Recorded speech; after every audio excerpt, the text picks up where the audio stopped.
പ്രേംലാലെ, ഇന്ത്യയും അമേരിക്കയും തമ്മിലുള്ള വ്യാപാര കരാർ ഉടൻ യാഥാർത്ഥ്യമാകുമെന്ന സൂചനകൾ ശക്തമാണ്. ഇരു രാജ്യങ്ങളും താരിഫ് കുറക്കുന്നതുമായി ബന്ധപ്പെട്ട് ഒരു പ്രാഥമിക കരാറിന്റെ അന്തിമഘട്ടത്തിലാണെന്ന് വാണിജ്യമന്ത്രി പീയൂഷ് ഗോയൽ ഉൾപ്പെടെയുള്ള ഉദ്യോഗസ്ഥർ അറിയിച്ചിട്ടുണ്ട്. നിരവധി റൗണ്ട് ചർച്ചകൾ പൂർത്തിയായിട്ടുണ്ടെന്നാണ് ലഭ്യമാവുന്ന വിവരം. ഇത് ഉഭയകക്ഷി വ്യാപാരം വർദ്ധിപ്പിക്കാനും താരിഫ് തർക്കങ്ങൾ പരിഹരിക്കാനും ലക്ഷ്യമിടുന്നതാണ്. നമുക്ക് എങ്ങനെ വിലയിരുത്താം ഇന്ത്യ അമേരിക്ക വ്യാപാര കരാർ യാഥാർത്ഥ്യമായുള്ള ഗുണങ്ങളെ കുറിച്ച്? തുഫയിലെ ഇതുവരെ 6 റൗണ്ട് ചർച്ചകൾ പൂർത്തിയായി എന്നുള്ളതാണ് വിവരം. പക്ഷേ ഈ ഒരു കരാർ യാഥാർത്ഥ്യമായോ ഇല്ലയോ എന്നെ സംബന്ധിച്ച ഒരു ഔദ്യോഗിക പ്രഖ്യാപനം ഇതുവരെ ഉണ്ടായിട്ടില്ല. പക്ഷേ ആശങ്ക ഉണ്ടാക്കുന്ന ചില വാർത്തകൾ ഇപ്പോൾ വന്നിട്ടുണ്ട്. കാര്യം ഇന്ത്യ അമേരിക്ക വ്യാപാര കരാർ അതിന് വിലങ്ങുതടിയായി നിന്നത് ഇന്ത്യ എടുത്ത കടുത്ത നിലപാടുകളാണ് എന്നുള്ളതാണ് അമേരിക്ക മുൻപ് പ്രതികരിച്ചത്. അതേ അമേരിക്ക തന്നെ ഇപ്പോൾ പറയുന്നു അമേരിക്കയ്ക്ക് കിട്ടാവുന്നതിൽ വെച്ച് ഏറ്റവും വമ്പൻ ഡീലാണ്, വമ്പൻ ഓഫറാണ് ഇന്ത്യയുടെ ഭാഗത്ത് നിന്ന് ഉണ്ടായിരിക്കുന്നത് എന്നുള്ളതാണ് പുതിയ അവരുടെ ഒരു നിലപാട്. അപ്പൊ ഇതിൽ നിന്ന് നമ്മൾ മനസ്സിലാക്കേണ്ടത് പല കടുംപിടുത്തങ്ങളിൽ നിന്നും ഇന്ത്യ അയയുന്നു, പല വ്യവസ്ഥകളും ഉദാരമാക്കപ്പെട്ടു എന്നുള്ളതാണ് നമ്മൾ മനസ്സിലാക്കേണ്ടത്. അത് സ്ഥിരീകരിക്കുന്ന തരത്തിൽ ചില സംഗതികൾ ഇപ്പോൾ വന്നിട്ടുണ്ട്. കാരണം ഇന്ത്യയുടെ ഇറക്കുമതി നയത്തിൽ വലിയ വിട്ടുവീഴ്ചയ്ക്ക് തയ്യാറാകുന്നു എന്നുള്ളതാണ് പുതിയ വിവരം.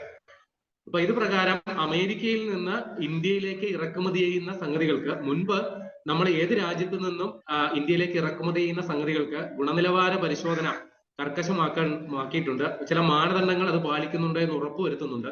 പിന്നെ ചില രാജ്യങ്ങൾ ബോധപൂർവം, നമ്മളിപ്പോ മൂന്നാം ലോക രാജ്യങ്ങൾ എന്നാണല്ലോ അറിയപ്പെടുന്നത്, ഇങ്ങോട്ടേക്ക് ഗുണനിലവാരം കുറഞ്ഞതും ഒരു പരിധിവരെ ഉപയോഗശൂന്യമായതുമായ സംഗതികൾ വ്യാപകമായി, അതായത് ഒരു വേസ്റ്റ് ഡിസ്പോസൽ ബിന്നായിട്ട് ഈ മൂന്നാം ലോക രാജ്യങ്ങളെ കാണുന്ന ഒരു സമീപനം മുൻകാലങ്ങളിൽ എടുത്തിരുന്നു.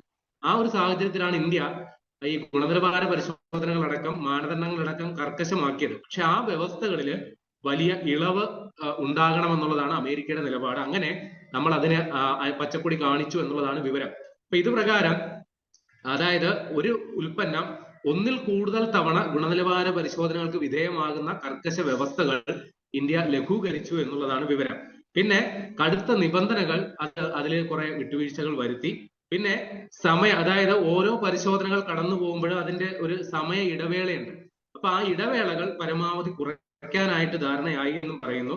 അതേപോലെ പരമാവധി ആളുകൾ കൊണ്ട്, മനുഷ്യനായിട്ട് നേരിട്ട് സാധനങ്ങൾ പരിശോധിക്കുന്നതിന് പകരം സാങ്കേതിക വിദ്യയുടെ സഹായത്തോടെ പരിശോധനകൾ കുറെ കൂടി വേഗതയിലും കാര്യക്ഷമമായിട്ട് നടത്തുക എന്നുള്ളത് കൂടി ഇപ്പോൾ വന്നിട്ടുണ്ട്. അപ്പൊ ഈ കാര്യം ഏതാണ്ട് പരസ്പരം അംഗീകരിക്കപ്പെട്ടതായിട്ടാണ് ഇപ്പോൾ വാണിജ്യകാര്യ മന്ത്രാലയ വക്താക്കളെ ഉദ്ധരിച്ചുകൊണ്ട് ദേശീയ മാധ്യമങ്ങൾ റിപ്പോർട്ട് ചെയ്യുന്നത്.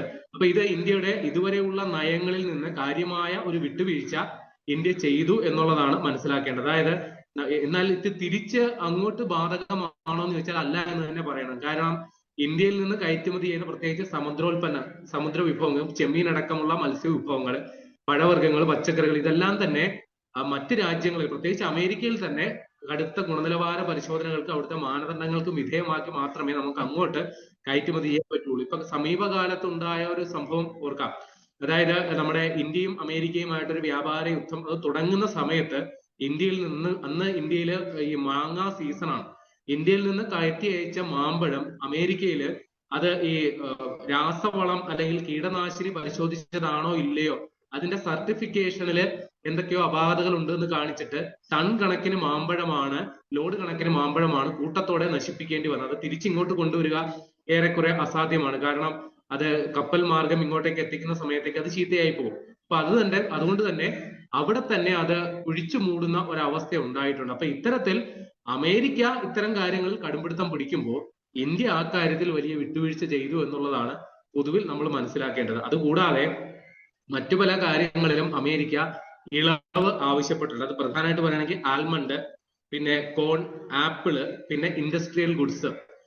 ആൽമണ്ട് എന്താണെന്ന് അറിയാമല്ലോ, വളരെ ഒരു നട്ട് വിഭാഗത്തിൽപ്പെട്ട ഒരു സംഗതിയാണ്.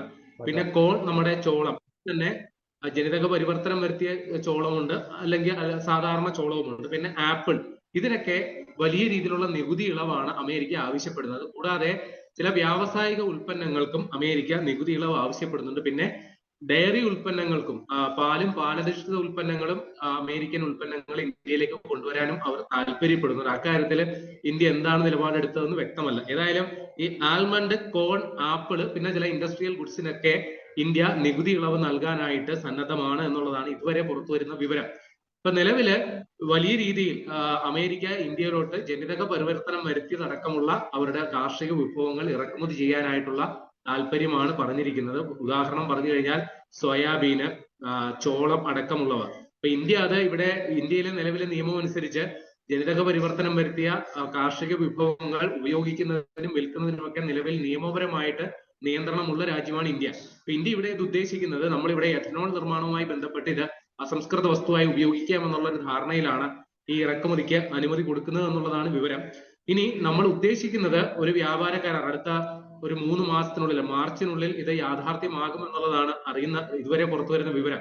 അപ്പോ വാണിജ്യകാര്യ സെക്രട്ടറി രാജേഷ് അഗർവാളിന്റെയും അതേപോലെ അമേരിക്കയുടെ US deputy trade representative Rick Switzer, ഇദ്ദേഹത്തിന്റെ നേതൃത്വത്തിൽ ഏറ്റവും അവസാനത്തെ ചർച്ച, 6ാമത്തെ റൗണ്ട് ചർച്ച ഡൽഹിയിലാണ് ഈ ഡിസംബർ മാസം കഴിഞ്ഞ 10-11 തീയതികളിലായിട്ടാണ് പൂർത്തിയായത്. അപ്പൊ ഇനി അവസാന ഘട്ട മിനുക്കുപണികൾ മാത്രമേ അവശേഷിക്കുന്നുള്ളൂ എന്നുള്ളതാണ് ഔദ്യോഗികമായിട്ട് രണ്ട് രാജ്യങ്ങളുടെയും വക്താക്കൾ പറയുന്നത്. എങ്കിലും ഈ കരാറിൽ ഉൾപ്പെട്ടിരിക്കുന്ന വ്യവസ്ഥകൾ സംബന്ധിച്ച് ഇനിയും ചില അവ്യക്തതകളുണ്ട് എന്നുള്ളത് മനസ്സിലാക്കേണ്ടത്. ഈ കരാർ യാഥാർത്ഥ്യമായാൽ ഏതാണ്ട് നിലവിൽ നമ്മൾ 191 ബില്യൺ അമേരിക്കൻ ഡോളറിന്റെ വ്യാപാരമാണ് ഇരു രാജ്യങ്ങളും നടത്തിക്കൊണ്ടിരിക്കുന്നത്. അത് 2030 500 ബില്യൺ, ഏതാണ്ട് 3 മടങ്ങിലധികം വർദ്ധിപ്പിക്കാനായിട്ടാണ് ലക്ഷ്യമിടുന്നത്. പക്ഷേ ഈ വ്യാപാര യുദ്ധം അല്ലെങ്കിൽ ഇതേപോലെ ഇപ്പോഴും അമേരിക്ക ഇന്ത്യക്കെതിരെ 50% താരിഫ് ഏർപ്പെടുത്തിയിരിക്കുകയാണ്. ആ സമയത്തും ഇന്ത്യയുടെ അമേരിക്കയിലോട്ടുള്ള കയറ്റുമതിയിൽ വലിയ വർധനവ് ഉണ്ടായതായതാണ് നവംബർ മാസത്തിലെ കണക്ക് സൂചിപ്പിക്കുന്നത്. ഏതാണ്ട് 22.61% ഇന്ത്യയിൽ നിന്ന് അമേരിക്കയിലോട്ടുള്ള കയറ്റുമതി വർദ്ധിച്ചു. ഏതാണ്ട് 6.98 ബില്യൺ ഡോളറിന്റെ കച്ചവടമാണ് ഇന്ത്യ അമേരിക്കയുമായി നടത്തിയത് എന്നുള്ള വിവരം വരുന്നു. അതേസമയം തന്നെ അവിടുന്ന് ഇങ്ങോട്ടുള്ള ഇറക്കുമതിയിലും വലിയ വർധന ഉണ്ടായിട്ടുണ്ട്. പ്രത്യേകിച്ച് നമ്മൾ അമേരിക്കയിൽ നിന്ന് പാചകവാതകം അടക്കം ഇറക്കുമതി ചെയ്യാനായിട്ടുള്ള തീരുമാനം എടുത്തിരുന്നു. ഇതനുസരിച്ച് നവംബറിൽ ഏതാണ്ട് 39.29% ഇറക്കുമതി വർദ്ധിച്ചിട്ടുണ്ട്. ഏതാണ്ട് 5.25 ബില്യൺ അമേരിക്കൻ ഡോളറിന്റെ സാധനങ്ങളാണ് നമ്മൾ അമേരിക്കയിൽ നിന്ന് വാങ്ങിയത്. അപ്പോൾ ട്രംപിന് ഇന്ത്യയുമായിട്ടുള്ള ഏക പരാതി വലിയ വ്യാപാര കമ്മി നിലനിൽക്കുന്നു എന്നുള്ളതാണ്. അപ്പൊ ഈ നവംബറിലെ സ്ഥിതിഗതികൾ നോക്കുമ്പോൾ ആ കമ്മിയിൽ, ആ അന്തരത്തിൽ വലിയ വ്യത്യാസം നമ്മൾ അനുഭവപ്പെടുന്നുണ്ട്. അപ്പൊ ഒരു വ്യാപാര കരാറിലേക്ക് എത്താനായിട്ടുള്ള എല്ലാ സാഹചര്യവും ഒരുങ്ങി വരികയാണ്.